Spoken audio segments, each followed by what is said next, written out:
Hello, it's Dynamic Dan here, and this week I'm thinking all about Joshua taking over from Moses as the new leader of the Israelites. But you know, it got me thinking, what makes a good leader? What does a leader need? You might recognise this as the pattern from that classic retro 80s toy, the Rubik's Cube. And it reminds me that a good leader needs to be good at solving problems. This cube is all mixed up. And however messy your life is, however mixed up and muddled up, God wants to be your leader and to lead the way in your life. He can help solve the problems in life and make amazing things happen. I thought we'd try and make something happen right here, right now, with a magic word. Let's try not abracadabra, not hocus pocus. Let's say, Lord, lead the way. On three. 1, 2, 3, Lord, lead the way. And now we have a red bag. The Rubik's Cube is solved, front and back. Look at that. Red reminds me of love, but also anger, seeing red. A good leader needs to be able to control their emotions, but there are times when we all lose our temper.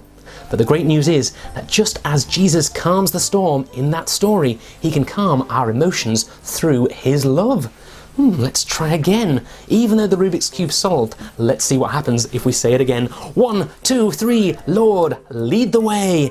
And now it's white.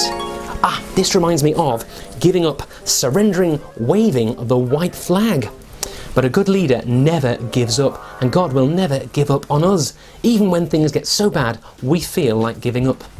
Let's try again. Lord, lead the way. 1, 2, 3, Lord, lead the way.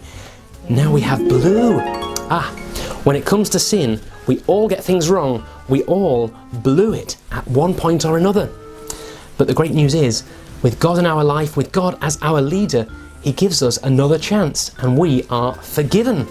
Shall we try again? I like this. Here goes. 1, 2, 3, Lord, lead the way. Now we have orange. I know what this reminds me of. I'll show you. Concentrate.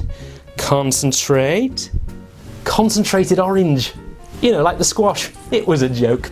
But it reminds me that a good leader needs to be able to concentrate, to focus on the task at hand.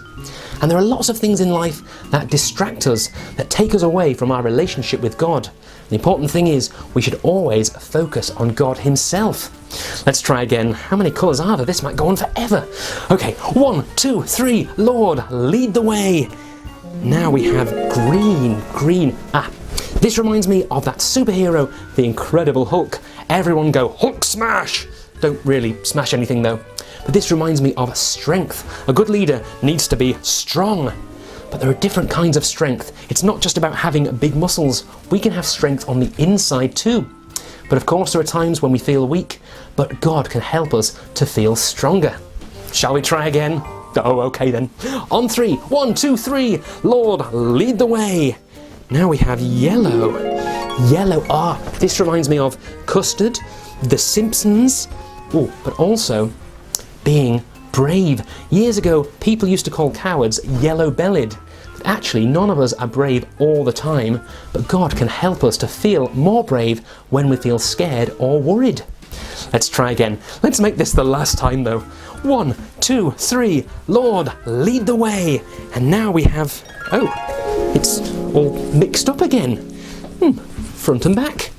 Well, as Christians, God is our leader, but he also calls us to be leaders for him, to tell others about him and to share his word. In fact, all through the Bible, there are people who God chooses to be leaders that you might not expect. People who don't seem brave, aren't very strong, aren't especially clever, even people who sin and get things wrong. But God sees the potential in them. He knows they can do it, and of course he helps them to be stronger, braver, and to follow the right path, however much they have messed up. And however mixed up and messed up you think your life is, you can still be a leader chosen by God. In fact, with Jesus in your life, it's in the bag. I've been Dynamic Dan. Have a colourful week, stay awesome, and bye for now.